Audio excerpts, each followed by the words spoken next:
Hey everyone, good morning.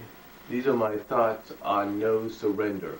Now, I didn't see No Surrender, but from the predictions that I watched and listened to over the week, to what I just read on ringsidenews.com, and to what I heard some people say so far in the reviews,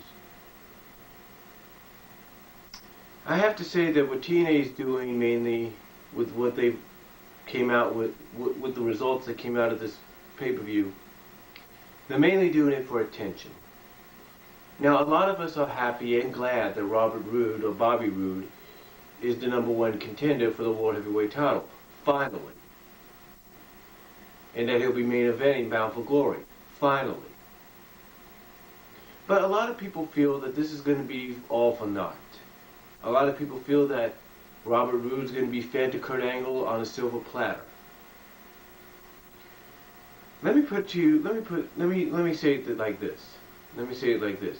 If TNA is smart, and there have been times TNA has proven they can make the right decisions, but there's also been times, a lot of times, that they've proven they can make the wrong decisions. If TNA is smart enough, they'll realize that what they need to do is put the world title on the Bound for Glory series winner, in this case being Robert Roode. You put it on Robert Roode, you show that your title, your little BFG series, where wins and losses finally matter, that it actually means something, and that it actually brings some prestige and meaning to your world championship. If you have the winner of that damn series become the champion. If you just have them win the series, where wins and losses finally matters, and then just have them go to your biggest pay-per-view of the year, your WrestleMania, if you will, that being Bound for Glory, and then have him lose in a job to Kurt Angle, who is a great athlete in his own right, then it's all for nothing. It's all for nothing.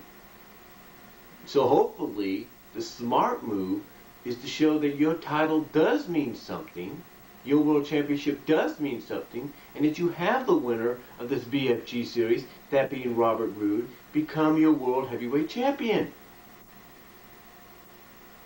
Now, speaking of the world heavyweight champion, if TNA was smart enough tonight, which they weren't, or last night I should say, which they weren't, they would have put the title on either Sting or Anderson for at least maybe a week, and then have him lose it back to Kurt Angle at the next on-road Impact tapings, that being in Knoxville, Tennessee.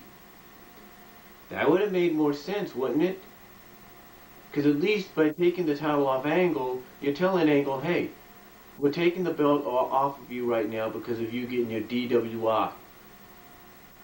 And you know, it's kind of funny. I know Matt Hardy needs a lot of help. I'm not denying that. But yet you release Matt Hardy for being a DWI and all that. But then again, you don't severely punish Kurt Angle, and yet you sign him to 3 more years. That just doesn't make sense. But then again, I suppose it wouldn't make sense, seeing as though Kurt Angle's a bigger star. But still, and I'm sorry for the lines in the tape here, but still, it should make a little sense to at least get the title off of him for at least about a week or so, then have him win it back. It makes no way. But hey, I'm not TNA. And then I know a lot of people have this problem with the fact that this Jesse Serrano, who is a virtual unknown, has come out of nowhere and is now the number one contender to the new, that's right, the new X Division champion, Austin Aries. Okay?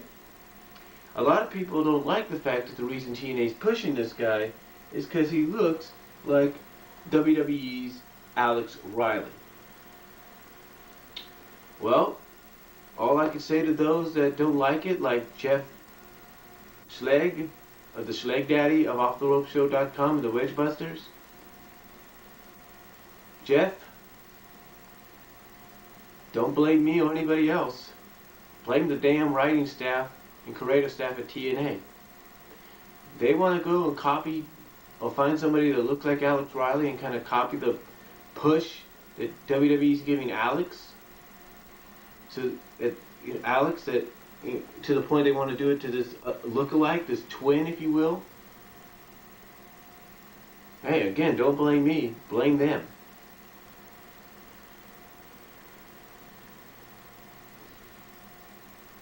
But I'll say this. The smart thing that TNA did do last night at No Surrender was at the beginning, before any of the matches took place, and that's give a fitting, from what I read, a fitting tribute to 9/11. Very fitting, had the entire roster. That's how you do things. That's how you do things. Correctly. But, again though, for the rest of the pay-per-view, it just doesn't make any sense according to some people. Because a lot of people already see what's going to be happening at Bound for Glory because of tonight. For example, Winter is now a 2-time women's knockouts champion. Which means she's going to face somebody at Bound for Glory. But who will it be? Well, apparently a lot of people are feeling that TNA is prepping one knockout for that shot at Bound for Glory, and that is Velvet Sky. Well, you know what? You're probably right. And here's why. There's a reasoning for it. For once, it's probably the more logical reasons, even though some people don't want Velvet to be the champion, but it is a very logical reason. And that is at Bound for Glory, you're going to see the reuniting of the beautiful people. I could be wrong, but I think that's where they're going with this. Because why would they have Angelina on the side of Winter all this time? Seeing and making it look like Winter's gained complete control and trust of Angelina. Why would they do this? It's real simple. They're going to reunite the beautiful people of Bound for Glory. Guarantee it. I could be wrong, but I guarantee something like that's going to happen. Now, where does this leave Mickie James at Bound for Glory? Well, the way I look at this, the TNA Knockouts title match is probably going to be a triple threat or a four-way. It's going to be either way. But either way, either it's one-on-one, probably more so of a triple threat, or a fatal four-way, we're going to have Velvet Sky walking out as champion and the reuniting of the beautiful people. I guarantee it. I guarantee it, folks. I could be wrong, but I think that's the direction TNA is going. It may not make sense in the eyes of many, but after tonight, I think it's going to make a lot of sense, hopefully. Now, as far as Bully Ray goes, the Schleg Daddy said that one of the reasons the Schleg Daddy said that Bully Ray was going to win tonight because Bound for Glory was going to be in Philadelphia. Well, let me tell you something, Schleg. Bully Ray did win a Bound for Glory semifinal tonight, but did not win the whole damn thing. Instead, what we get is Bully Ray going one-on-one, or maybe in a three-way or whatever it is, against Anderson and Abyss and a Monsters Ball. That's right. Who's been the target of Bully Ray's bullying before he disappeared for a while? He's probably down in AAA helping Jarrett. But who's been the target right now? Abyss. Who's been the other target? Anderson.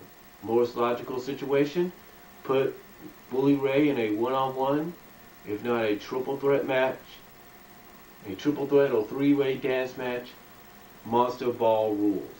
That's the only way. Because you got to remember one thing. You're in Philadelphia, ECW country. So you better make it right. And speaking of ECW country, well, Bound for Glory is going to be, even though it had nothing to do with tonight, what we've been seeing over the past few months with Jerry Lynn and RVD, gee, now what do you think those two are going to have another match at? Exactly, Bound for Glory, one last match. And I wouldn't be surprised if it has some kind of stipulation or a gimmick to it. I wouldn't be surprised if it's an Iron Man.